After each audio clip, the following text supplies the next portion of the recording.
नमस्कार। फर्स्ट बिहार झारखंड में आपका स्वागत है। मैं राहुल ओझा आपके साथ। आज अनलॉक 1 की शुरुआत हो चुकी है और इस शुरुआत के साथ ही जो चहल पहल है वो काफ़ी अब देखी जा रही है।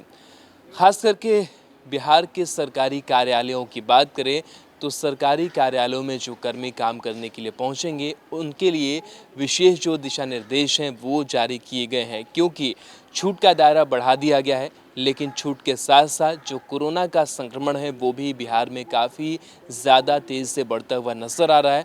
इसलिए जो एहतियात हैं वो तमाम बढ़ते जा रहे हैं और इसको लेकर के जो गाइडलाइन है वो जारी की गई है कि जो सरकारी कार्यालयों में कर्मी आएंगे वो किस तरीके से अपने ऑफिस आवर में काम करेंगे, क्या क्या उन्हें सावधानियां बरतने की ज़रूरत होगी।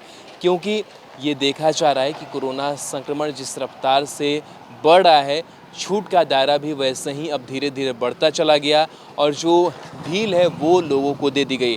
लेकिन लोगों को ये समझना होगा कि किस तरीके से वो अपने आप को इस संक्रमण के दौर में बचा सके, क्योंकि एहतियात ही कह सकते हैं कि बड़ा इलाज है इस कोरोना संक्रमण का। इसलिए तमाम जो सावधानियां हैं, एहतियात है वो हमें बरतने होंगे। जो गाइडलाइंस जारी किए गए हैं उसमें 18 जो निर्देश है वो सरकारी कार्यालयों के लिए दिए गए हैं। क्या कुछ वो निर्देश हैं वो हम आपको बताते हैं। इस निर्देश को कर्मचारियों को ऑफिस में पालन करना है।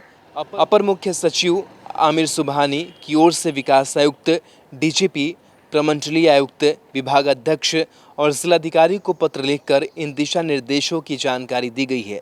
सरकारी कार्यालयों में कोरोना संक्रमण को रोकने के लिए सभी कर्मियों को इसका पालन करना होगा। सरकारी कर्मियों के लिए जो नई गाइडलाइन जारी की गई है इसके मुताबिक सभी कर्मियों को मास्क पहनना अनिवार्य होगा। 2 कर्मी एक दूसरे के आमने सामने नहीं बैठेंगे। आँख, नाक और मुंह को छूने से बचना होगा।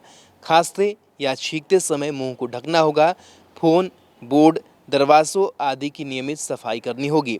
दूसरे कर्मियों के सामान का उपयोग करने से बचना होगा। लिफ्ट के बदले यथासंभव सीढ़ी का प्रयोग करना होगा।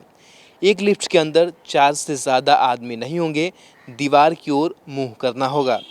लिफ्ट का इंतज़ार लाइन में सोशल डिस्टेंसिंग का ख्याल रखते हुए रखना होगा।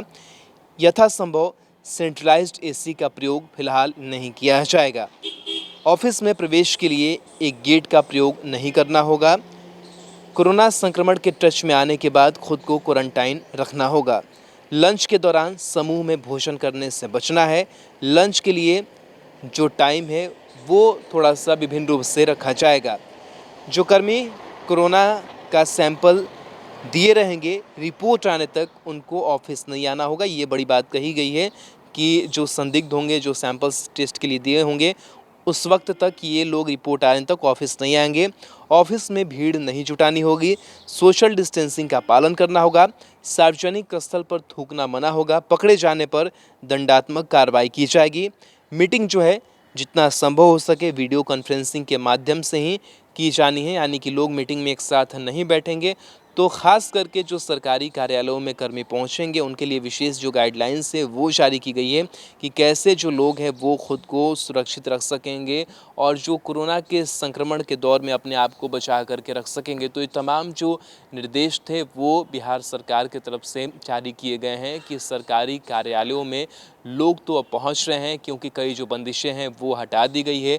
यानी कि प्राइवेट संस्थानों की भी बात कर लें, जो सरकारी कार्यालयों की बात कर लें, उसमें अब पहले जैसे ही जो काम है वो होंगे, लेकिन इन कामों के बीच आपको खुद को साफ़ सफाई के अंतर्गत रखना होगा, खुद को सैनिटाइज रखना होगा और ख़ुद के साथ साथ दूसरों को भी सुरक्षित रखना होगा। और जो तमाम गाइडलाइंस आपको बताए गए हैं सरकार की तरफ से, इन तमाम गाइडलाइंस को पालन करना होगा। तमाम जो नियम जो बताए गए हैं उन्हें आपको पालन करना होगा और ये नियम दूसरों के लिए नहीं है, ये नियम अपने के लिए है कि आप खुद को कैसे सुरक्षित रख पाते हैं। और अगर आप खुद सुरक्षित रहेंगे तो आगे वाला भी सुरक्षित रहेगा।